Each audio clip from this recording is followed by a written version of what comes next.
bisnis. Nah, untuk mempermudah struktur biaya dapat diisi berdasarkan dari 3 pilar, yaitu key activities, key resources, dan channel. Aktivitasnya apa saja pasti membutuhkan biaya. Ya, aktivitas ada biaya kerja, biaya transportasi, ya, biaya material dan sebagainya. Termasuk key resources, ya, berhubungan dengan peralatan-peralatan yang mau kita beli dan bagaimana mempromosikan. Kalau lewat media TV tentu lebih mahal, kalau lewat media online tentu lebih murah, tapi tetap kita membuat media promonya itu, ya, tentu pasti membutuhkan biaya. Secara rangkuman saya tampilkan juga secara pertanyaan. Intinya Anda harus menjawab 9 pilar itu dengan menjawab pertanyaan ini. Customer segment itu apa sih? Anda harus jawab. Siapa yang akan membeli produk Anda? Siapa yang mau membayar Anda? Anda kalau bisa mengidentifikasi banyak siapa saja, lebih detail, lebih bagus. Ya. Value proposition. Mengapa orang membeli produk atau jasa Anda? Mengapa alasannya? Jawab. Ya. Kalau Anda bisa banyak alasannya, makin bagus. Apa keunggulan bisnis Anda dibandingkan dengan kompetitor yang lain? Lalu Anda bisa memberikan add value yang banyak, tentu akan bisa Anda mempercepat pertumbuhan bisnis Anda. Apa yang menarik dari model bisnis Anda? Apakah Anda jual direct shopping atau Anda jual lewat online atau lewat MLM atau multi level marketing dan sebagainya? Itu perlu juga Anda sampaikan. Kemudian channel, ya, channel ini ada juga 3 pertanyaan yang perlu dijawab. Bagaimana cara pelanggan dapat mengetahui produk jasa yang Anda tawarkan? Bagaimana cara produk jasa bisa sampai ke tangan pelanggan? Apa cara itu efektif? Nah, itu harus Anda jawab. Sehingga itu akan menjadi analisa kita setiap kali kita rapat untuk menyelesaikan masalah-masalah yang tidak optimal di masing-masing pilar ini. Customer relationship, yaitu bagaimana cara Anda selalu hubungan dengan pelanggan, ya. Nanti pelanggan yang biasa beli, biasa langganan, itu bagaimana? Apakah kita selalu ingatkan dengan lewat grup? Apakah kita selalu berikan laporan, update, ya, dan seterusnya? Bagaimana cara memastikan pelanggan puas? Perlu apakah selalu merespon kalau diberi kuesioner dan sebagainya. Kemudian yang kelima, revenue stream. Revenue stream itu bagaimana cara Anda menghasilkan uang. Apa saja produk jasa yang Anda jual? Bagaimana cara bisnis Anda menghasilkan uang? Ya, caranya bagaimana? Oh, caranya kita buat ini apa namanya? Misalkan produk ini kita jual produk atau jual layanan, ya, jual sistem. Ada orang itu ingin menjual produknya, tapi selalu cari pelanggan baru-baru terus. Ada orang ingin jual sistem, infrastruktur diberikan, produk diberikan, tetapi bayarnya bisa berbasis member banyak. Nah, contoh sistem informasi rumah sakit itu, di rumah sakit kebanyakan komputernya, jaringannya, termasuk aplikasinya disupport oleh vendor, oleh software host. Nah, dia tidak perlu bayar, ya, tidak perlu bayar. Rumah sakit tidak perlu mengeluarkan biaya sama sekali. Nah, terus software hostnya dari mana, Pak? Pendapatnya dari transaksi per pasien pada saat dia melakukan pendaftaran ke rawat jalan, rawat inap, rawat UGD, itu ada biaya IT, katakanlah 1 pasien 10.000. Dikalikan estimasi jumlah pasien dalam 1 bulan, ada berapa pasien di rumah sakit, itu bisa dihitung. Itu justru banyak orang yang melakukan revenue stream lewat layanan sistem, sehingga dia sudah punya passive income, tidak selalu menjual baru-baru, karena sudah punya passive income dari beberapa generate income yang sudah menjadi member. Terus apa saja produk jasa Anda jual. Misalkan katakanlah Anda bikin hospital information system, itu bisa dipecah-pecah menjadi beberapa modul apotek, modul laboratorium, modul keuangan, modul inventory dan sebagainya. Lalu Anda integrasikan menjadi smart hospital information system. Boleh. Lalu key activity apa saja kegiatan yang Anda lakukan untuk menciptakan value proposition? Aktivitasnya apa saja, ya, supaya memiliki fitur-fitur baru. Lalu apa strategi bisnis Anda yang Anda lakukan sehingga target perusahaan dapat tercapai? Aktivitasnya apa saja? Kira-kira sumber daya yang harus Anda miliki untuk menjalankan bisnis Anda itu apa? Ya. Terus asetnya apa saja yang Anda butuhkan agar bisnis dapat bersaing dengan bisnis serupa. Key partnership itu siapa yang mengerjakan hal-hal kebutuhan perusahaan di luar key activities. Mitranya apa? Misalkan kita mengembangkan suatu produk hardware, nanti materialnya partnernya siapa, lalu nanti suppliernya siapa, yang menjual ini siapa, itu semua harus ada mitranya. Termasuk supplier vendor yang paling menentukan kesuksesan perusahaan itu harus Anda tulis. Contoh misalkan aplikasi Gojek, partnershipnya tukang ojek pasti, ya. Kemudian yang kedua mungkin partnershipnya itu adalah sekolahan-sekolahan, ya, sekolahan-sekolahan, ya, atau partnershipnya itu makanan-makanan, ya. Nah itu kalau ada tempelannya Gojek, misalkan ada kuliner yang dikasih Gojek bisa transaksi pakai GoPay, nah itu menjadi kemudahan, ya, kunci sukses. Yang ketiga, yang terakhir adalah karakter, ya, pengeluaran apa saja yang dibutuhkan untuk menjalankan model bisnis ini. Terus komponen biaya apa saja yang dibutuhkan pada setiap elemen key activities, key resources dan channel. Biaya-biayanya apa saja Anda harus temukan. Sebetulnya tujuan kita adalah mengisi 9 pilar ini, ya, ditempeli pakai kertas. Kalau yang manual ditempeli pakai kertas, biasanya ditaruh, kita bikin di whiteboard, terus di whiteboardnya itu ditempeli, ya, kertas. Isi customer segmennya siapa saja, tempel.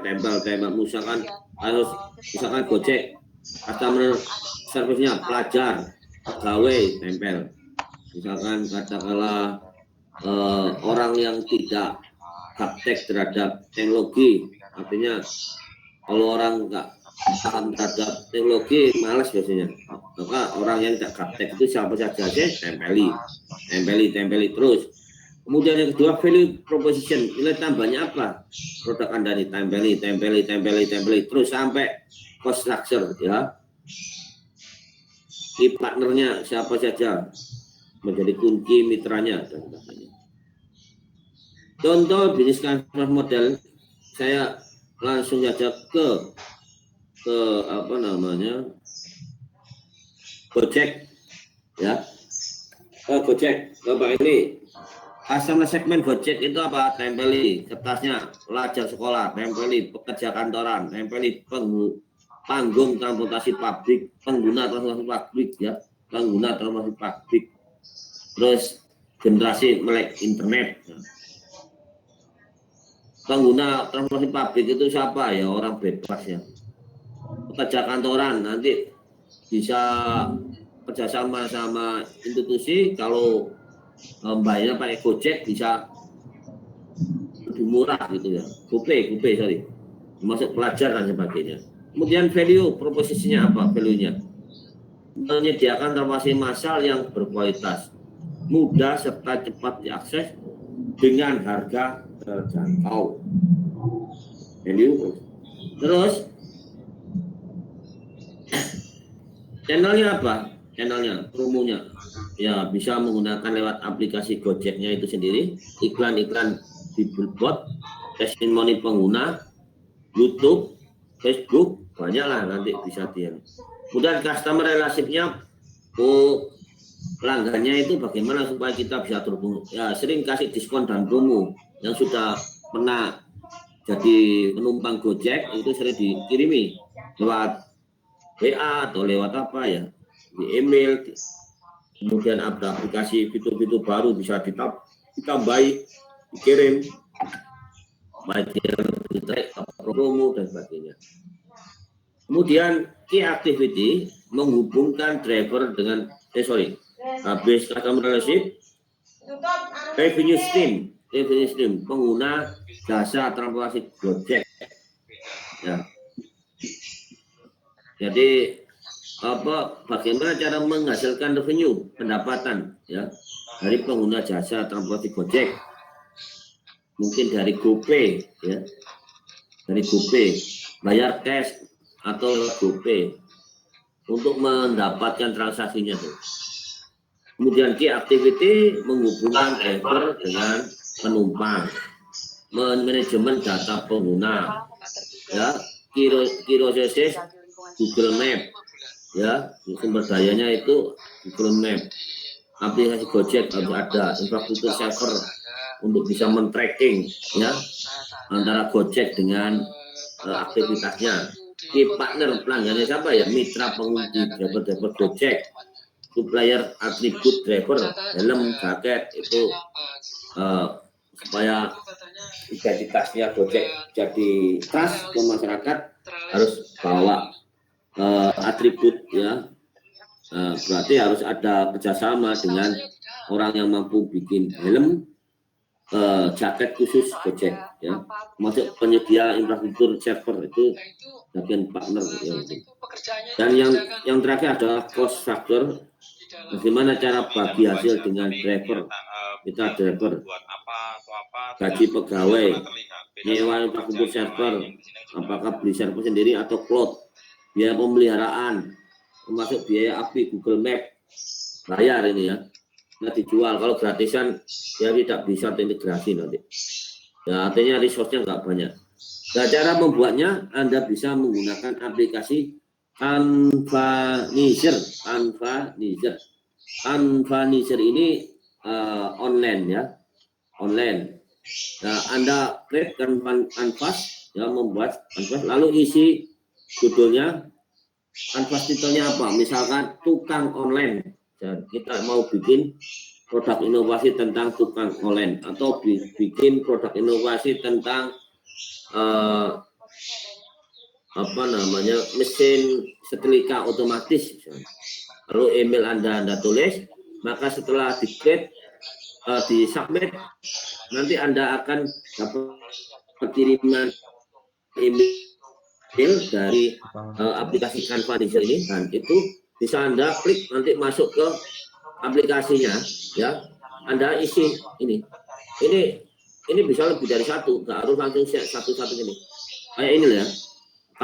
Misalkan di sini katalah customer segmennya ini, terus ada blok lagi warna ini. Kalau bisa beda blok, misalkan tadi ada pelajar ditulis sini. Pelajar itu apa? SD, SMP, SMA dan seterusnya. Kemudian orang yang menggunakan term publik siapa saja, tulis tempel lagi. Orang yang melek IT atau orang yang bisa mengakses melek internet, maka di sini tempel lagi. Nanti siapa yang melek internet, diketik. Paham ya?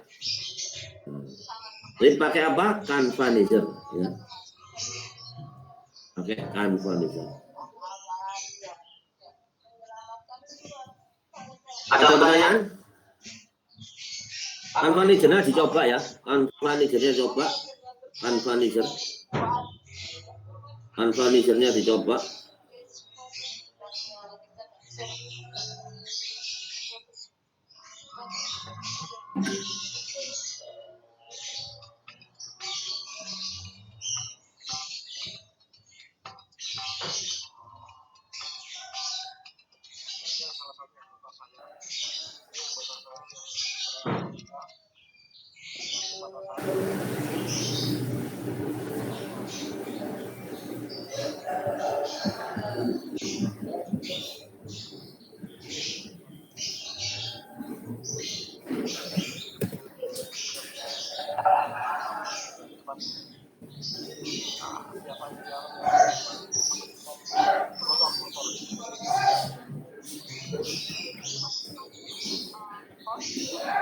Linknya di sini ya, linknya.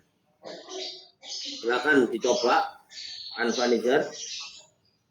Jadi yang tugas kemarin dari apa namanya design thinking yang kemarin saya berikan ada sekitar 4 atau 8. Anda pilih satu saja. Ya menurut Anda yang cocok menurut sampean bisa Anda kembangkan lebih lanjut. Ya, lalu selesaikan analisanya pakai BMC, Business Model Canvas. Ya, jadi dari tugas design thinking, ya, design thinking minggu lalu, ambil inovasi, satu inovasi saja, ambil satu studi kasus, ya, satu design thinking, ya.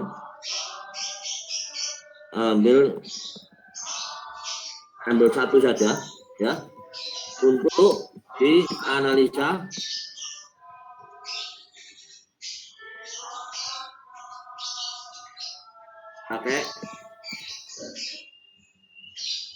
pakai BMC. Kemudian yang kedua, buat ide, cari ide, bukan buat ya, cari ide inovasi menurut saudara ini.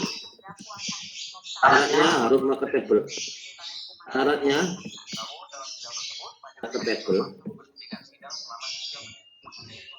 Sama idenya apa, mau mengembangkan apa gitu ya. Saudara mau ingin mengembangkan apa, tapi jangan menggunakan desain thinking yang lalu ya. Saudara ingin mengembangkan bisnis apa harus dalam bidang teknologi ya. Kita harus hardware, software juga boleh. Jasa juga boleh. Maksudnya jasa yang jasa yang difasilitasi dengan aplikasi ya. Harus dalam bidang ya, analisa menggunakan BMC. Minggu depan ya, saya suruh minggu depan saudara saya minta presentasi. Jadi Anda menjelaskan 2 BMC. Yang pertama itu Anda pilih dari persoalan design thinking yang sudah Anda kembangkan kemarin. Kemudian yang kedua Anda cari sendiri ide inovasi ya. Jangan, kalau TA Anda nggak marketable jangan ditampilkan ya, tuas nanti tak acak-acak ya. Ya, cari yang menurut Anda simple tapi marketable, tapi tetap menggunakan teknologi loh ya. Pak, saya mau ini Pak, buat aplikasi kontainer. Wah, ya ojo lah. Aku riba. Kontainer.com. Wah, itu. Nah, ini banyak kasus itu mahasiswa ingin dapat utangan mudah, mencekik. Ya. Bisa itu dibuat online, tapi ojo berisiko terhadap keselamatan dunia dan akhirat. Ya. Kalau bisa buat aplikasi yang barokah, ya. Aplikasi yang benar-benar bermanfaat, tidak perlu daki-daki. Ya. Kalau saya mau Pak bikin robot ini Pak yang bisa deteksi bom. Ya, boleh-boleh saja, tapi nanti kalau begitu Anda BMC, saya tanyai nggak bisa jawab, kan nggak marketable. Ada robot underwater, begitu Anda buat BMC ternyata juga lemah, analisanya juga tidak marketable, maka nilainya akan jelek.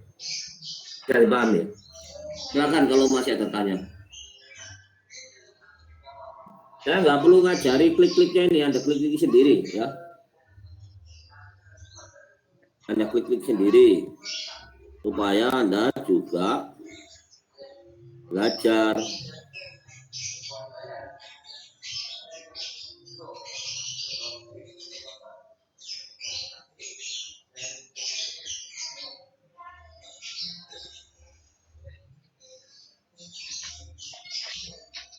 Nah, ini loh ya. Nanti kalau Anda sudah masuk di Canvanizer, ini aplikasinya Anda bisa isi ya. Anda ganti ya. Terutama Anda delete yang ini dulu, misalkan tadi Gojek ya, berarti pelajar. Nah, sorry, pelajar. Nomor 1 pelajar bisa ditambahi ya, bebas itu. Pelajar. Pelajar apa? Mulai dari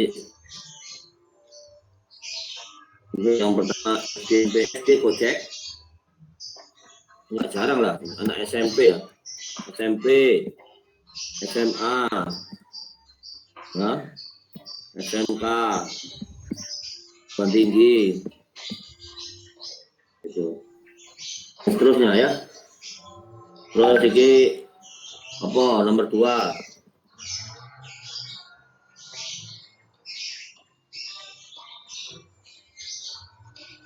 Orang kerja ya, isi. Kalau mau nambahin lagi ya, warna apa, ini biru sudah ada, warna ini ya tambahin.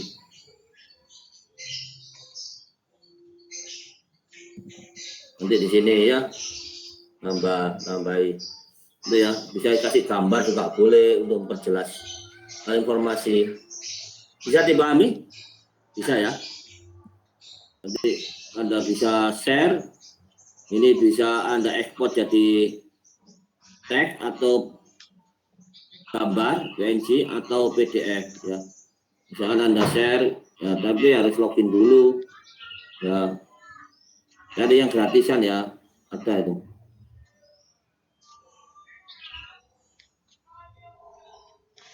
Ini saya nggak login ini, misalnya ya, nanti login dulu masuk sudah ya, dapat dulu. Saya kira itu kuliah hari ini. Ada pertanyaan sebelum kita akhiri kuliahnya? Jadi saya minta ya, apa ini Mas Muhammad Kemal, berarti untuk tugas kali ini kita hanya pakai satu ide saja. Betul, satu ide saja, satunya dari desain thinking kemarin yang Anda sudah kerjakan ya. Jadi ada 2 ya. Satu, saya memberikan suatu masalah ya, Anda cari yang paling menurut Anda, yang bagi Anda yang paling punya peluang, itu yang mana?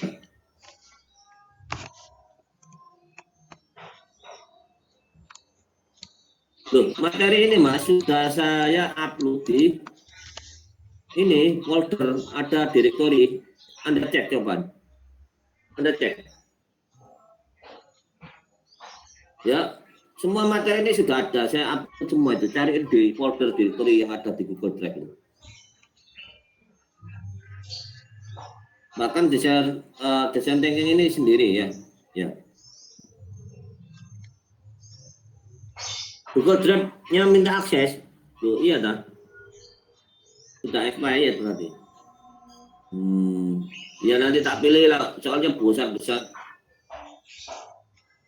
Kalau desain thinking ini ada nggak di tugas? Coba dicek. Sorry, di materi. Ada kan? Coba dicek.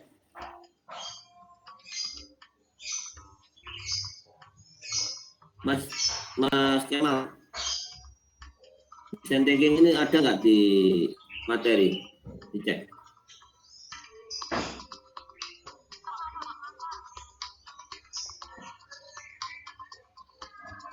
Itu materi sudah lengkap ya, cuman saya kemarin tuh design thinking belum. Nah, design thinking besok nggak tambah ya. Enggak, yang ini loh, yang BMC.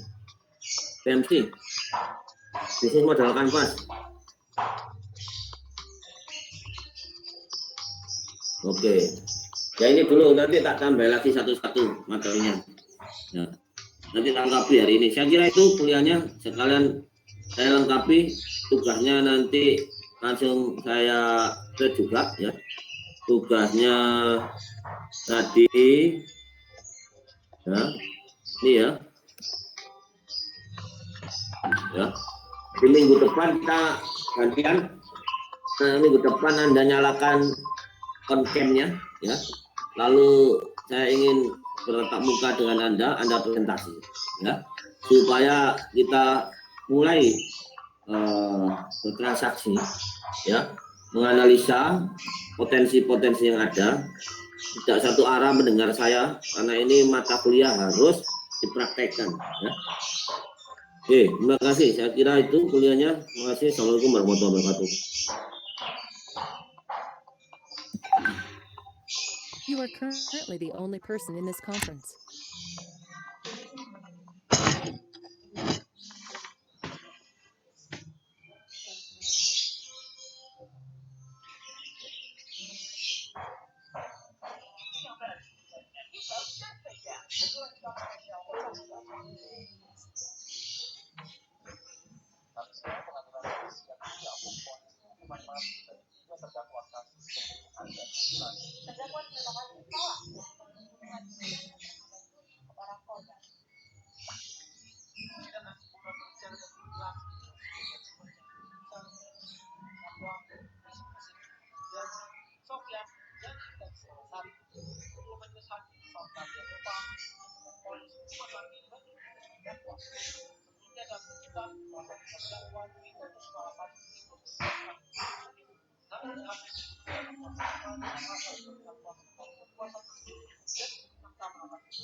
Halo Tagarians, para penonton Tagar TV dan juga pembaca Tagar ID, ketemu lagi sama saya, Koni Olivia.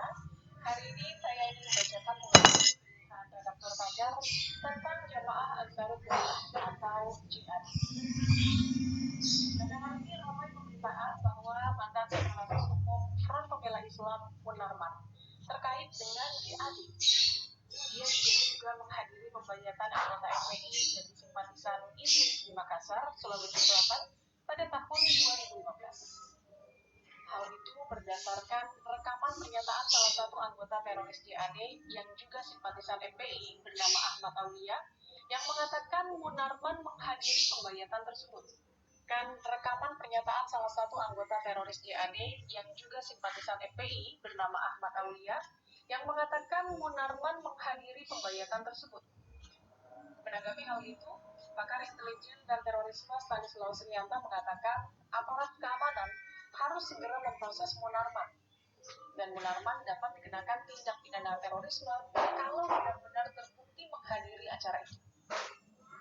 Stanis berharap polisi menyelidiki persoalan tersebut dari berbagai aspek, termasuk adanya transaksi keuangan lintas negara ke rekening anggota FPI dan juga data WNA Inggris yang diduga terlibat terorisme melakukan transaksi keuangan dari rekening-rekening FPI yang diblokir oleh PPATK. Sebenarnya apa itu JAD? JAD atau Jamaah Ansarud Daulah adalah organisasi Islam yang berafiliasi dengan ISIS. JAD berdiri pada tahun 2014 atas inisiatif Aman Abdurrahman LP